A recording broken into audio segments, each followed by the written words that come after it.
Today's true story from the Bible comes from the book of Joshua, chapters 2 and 6.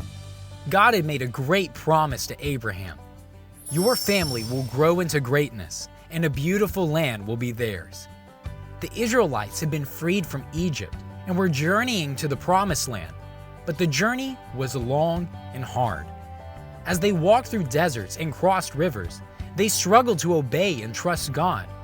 Their wanderings continued for 40 years, and when Moses died, Joshua took his place. God told Joshua, "Now is the time to claim the land I have promised to you." Joshua sent 2 brave spies into the city of Jericho. These spies hid in the home of a woman named Rahab. When the king heard about these spies in his land, he ordered Rahab to bring them out. Instead, Rahab hid the spies on a rooftop, protecting them from the king. When the king's men came looking, Rahab said the spies had already left and encouraged them to hurry after them. Rahab told the spies, "I know the Lord has given you this land. We've heard about the incredible things he did at the Red Sea. Your God is the God of heaven and earth.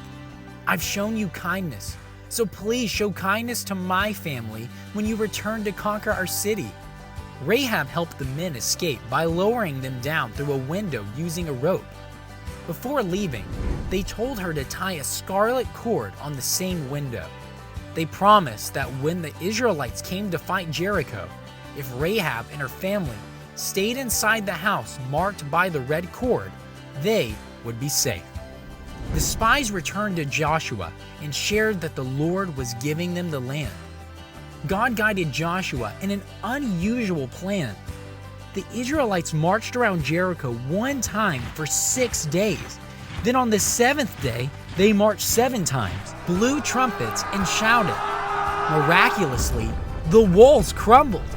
The Israelites entered the city. Rahab placed the scarlet cord in her window, and because of her trust in God, she and her family were rescued. Rahab lived among the Israelites for the rest of her days, and many years later, God's true rescuer was born from her family, Jesus.